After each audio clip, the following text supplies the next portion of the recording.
अच्छा, बरं बरं, काल मी 2 डिसॉल्व मारायला सांगितले होते. व्यवस्थित बसले ना? Great great good. हो, मी येतोय तिकडे, मग बोलूया. Okay bye. आलोच. प्रीती, चहा न मागता चहा? पहिला माझी बायको ग्रेट आहे. मनातलं ओळखते. प्रीती, काय झालंय?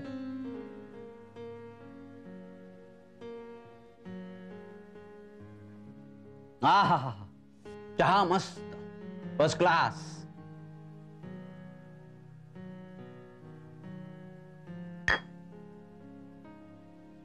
काय झालंय, बोलत का नाहीयेस?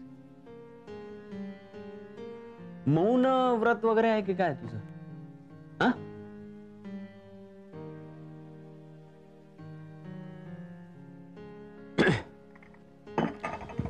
प्रीती, मी कालपासनं बघतोय, म्हणजे मी आउटडोअर वरनं आल्यापासून बघतोय की तुझं काहीतरी बिनसलंय.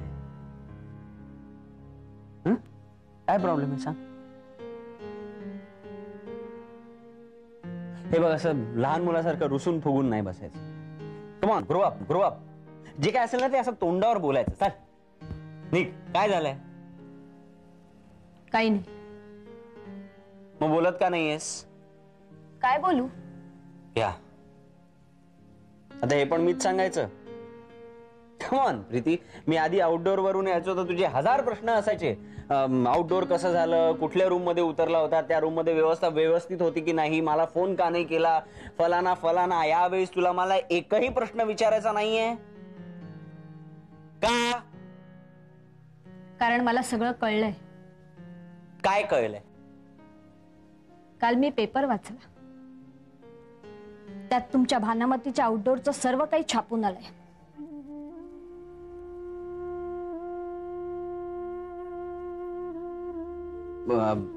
आकांक्षाला कॅमेरामॅनची गरज होती. मी पाठवला होता एक कॅमेरामॅन, पण त्याला ऐन वेळेला कुठेतरी जावं लागलं म्हणून. मला सगळं कळलंय. आकांक्षाला तुमच्याशिवाय चांगला माणूस दुसरा कोण मिळणार? आणि कॅमेरामॅनच काय हो, उद्या जर तिला मेकअप मॅन लागला असता ना तरी तुम्हीच केला असता. खरंच कॅमेरामॅनची गरज होती. उटीला गेला तो, नाशिकला जाय. एकही शब्द बोलू नका. पण आता एकच करा, ह्याच्या पुढे आउटडोअर शूटिंगची सबब सांगू नका. कुठली तरी नवीन सबब शोधा जी मला कळणार नाही अशी.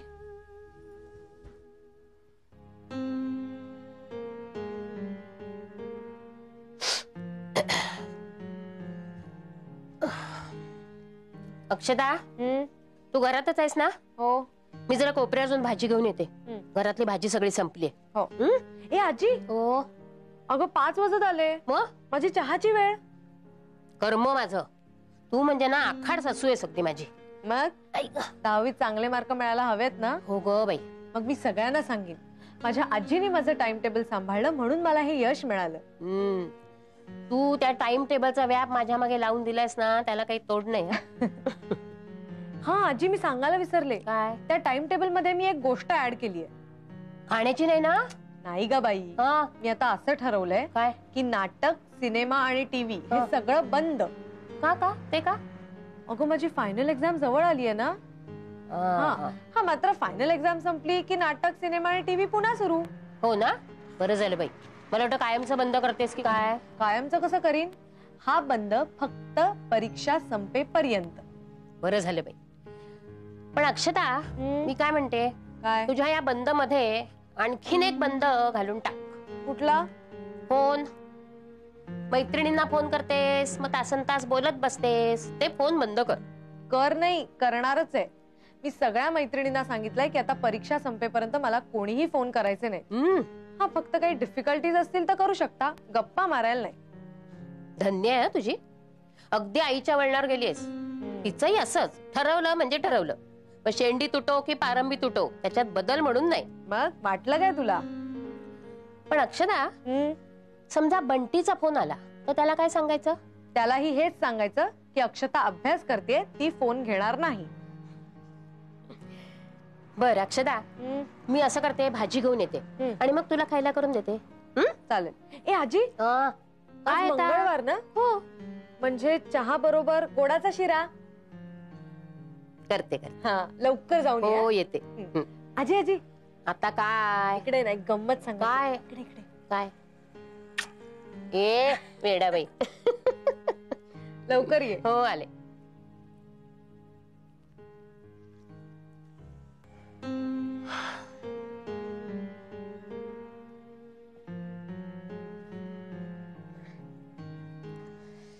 आई ग.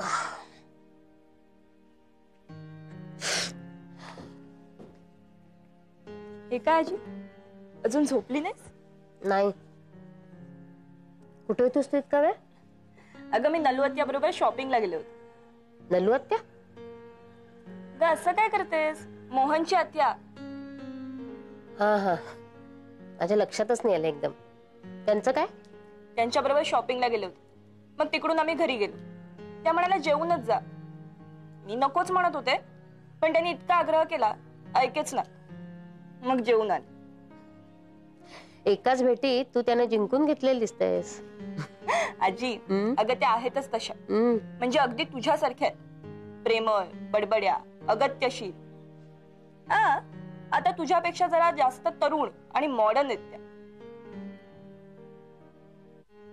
असं का बघतीयस? काही नाही ग, मी विचार करत होते. आधी तो इन्स्पेक्टर, मग त्याची ती आत्या. दोघांनी तुझ्यावर बघता बघता ती जादू करून टाकली. गेल्या काही दिवसात किती बदल झालाय तुझ्यात. आजी, तुझं आपलं काहीतरीच. मी आहे तशीच आहे आणि तशीच राहणार आहे. तुम्हा सगळ्यांची येडूबाई.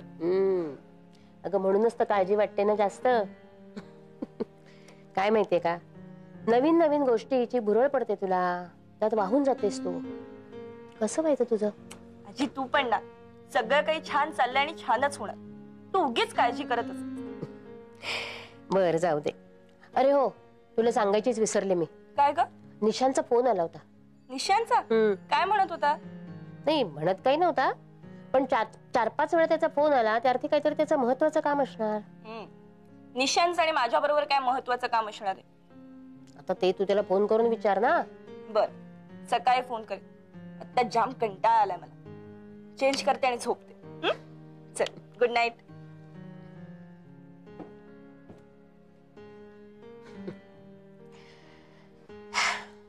अजून आहे तशीच आहे ही येडूबाई.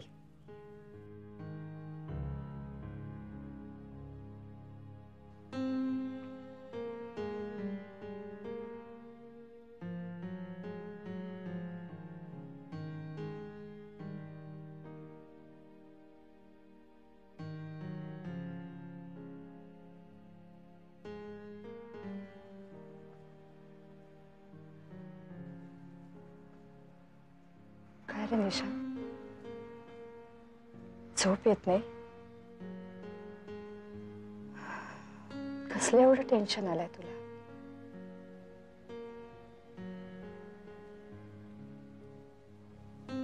मी घेतलेल्या निर्णयाच.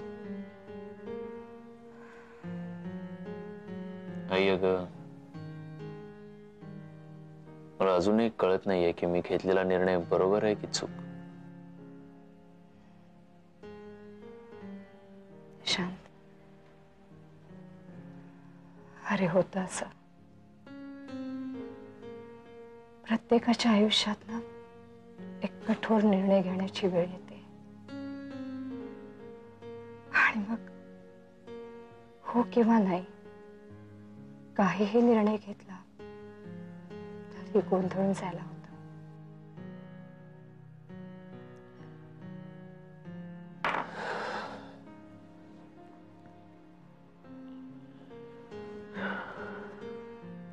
शांत,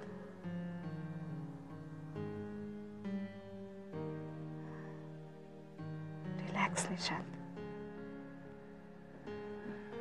सगळं ठीक होईल.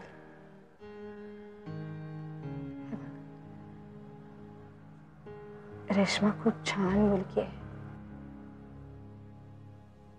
आणि तिचं तुझ्यावर प्रेम आहे.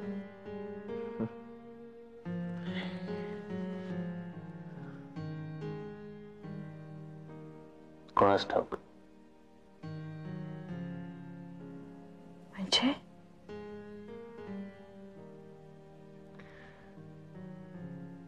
म्हणजे आई अजूनही मला तिच्या मनाचा अंदाज येत नाहीये.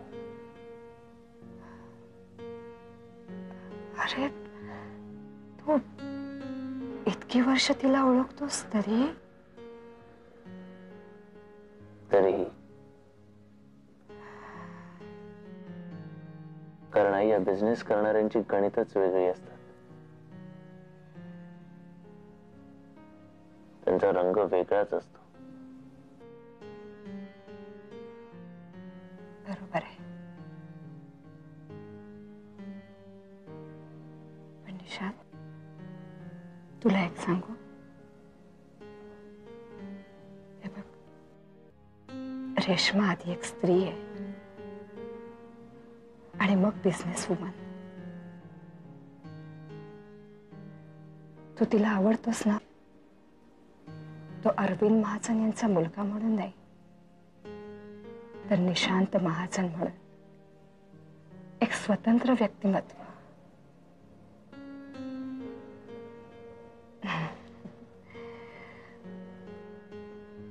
आणि माझा मुलगा आहेच तसा,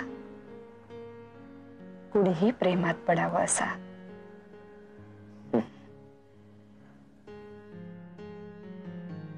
म्हणूनच भीती वाटते. कोणीही प्रेमात पडेल आणि मी तिला हो म्हणेन असं नको व्हायला. काय रे, रेश्मा कुणीतरी आहे. रेश्मा, कशी झाली कालची पार्टी? असं का विचारताय? नाही, मी तुझ्या मते विचारतोय. मी माझ्याकडनं कसलीही कसूर ठेवली नव्हती. तू खुश आहेस ना? खूप. रेश्मा, निशांत हा अतिशय चांगला मुलगा आहे, विवेकी आहे. हा, आता भावनेच्या भरात तो कधी कधी वाहत जातो, पण मनानं अतिशय स्वच्छ आहे. पण मिस्टर महाजन? रेश्मा, तुझ्या सासऱ्यांच्या स्वभावाविषयी माझं मत जर लक्षात घेशील तर तुझा त्यांच्यावरचा राग कमी होईल. आयुष्यात समोरची प्रत्येक व्यक्ती आपल्या अपेक्षेप्रमाणे मिळणं जरा कठीण आहे, पण त्यांच्यात काही गुण इतके चांगले असतात की त्या गुणांच्या जोरावरच ते आयुष्यात यश मिळवत असतात. आणि प्रत्येक व्यक्ती संपूर्णपणे वाईट असतेच असं नाही. ओके. पप्पा, नेक्स्ट वीक मी शॉपिंगला जाणार आहे न्यू जर्सीला. एकटी? आता निशांत आला तर आनंदच आहे, नाही तर एकटीच जाईन. गुड गुड, आवडलं आपल्याला. काय? तुझं हे रोमॅन्टिक होणं आवडलं आपल्याला. हा, आता तुझ्या या वयाचा विचार करताना तू रोमॅन्टिक होणं साहजिकच आहे. पण रेश्मा, तू चार चौघींसारखी नाहीयेस. तुझ्या या रोमॅन्टिकपणाबरोबर तुला रॅशनल होणंही आवश्यक आहे. कारण ज्यांना धंदा करायचा असतो त्याने रोमॅन्टिकपणाचा डोस जरा कमीच घ्यायचा असतो. हट्टानं कधी कधी सगळं काही मिळतं, पण कधी कधी खूप काही गमवावं लागतं. पण ह्या सगळ्या गोष्टी लांबून दिसतात तितक्या साध्या नसतात ना. Good morning. Good morning. Good morning. बस. अनु, तू परवा निशांतला फोन केला होतास? नाही. अगं, तुला अक्काने निरोप नाही का दिला? अगं, अक्काने निरोप दिला होता, मीच फोन केला. का? खरं सांगू काही, मुद्दामहून जाऊन फोन करावा असं वाटलंच नाही. अनु, ही बातमी वाच, मग वाटेल तुला फोन करावंसं.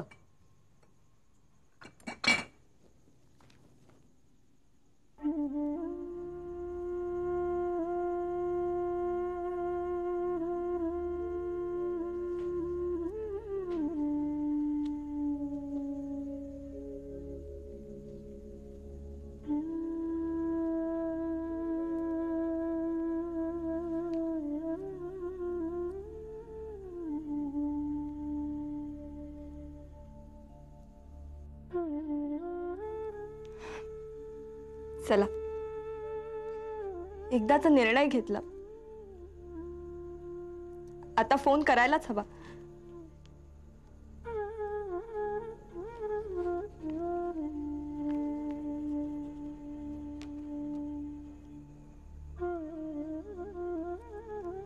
तुला वाईट नाही वाटलं? कशाबद्दल?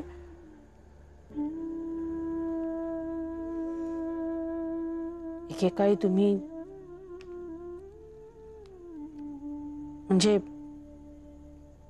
निशांत तुझा चांगला मित्र होता.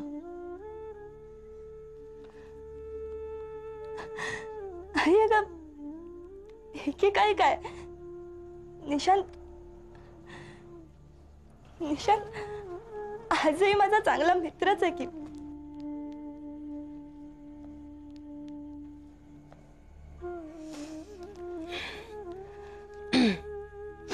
तू ओळखतेस रेश्माला?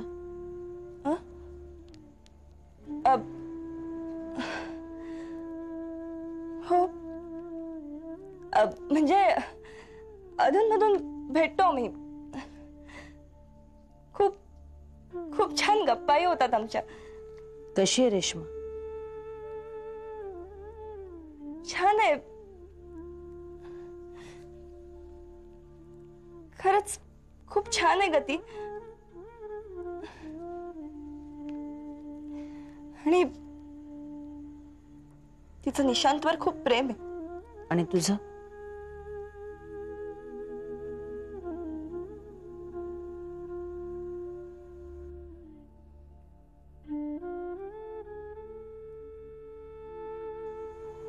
मलाही आवडायचा तो.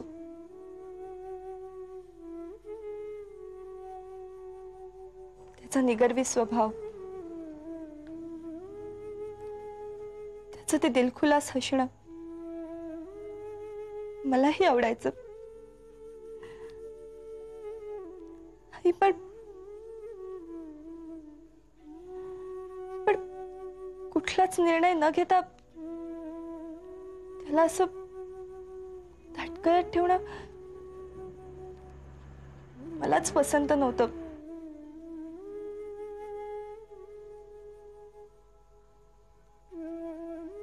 आणि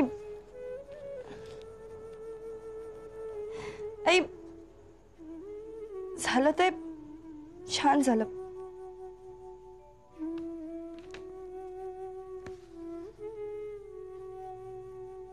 रेश्मा खूप छान आहे,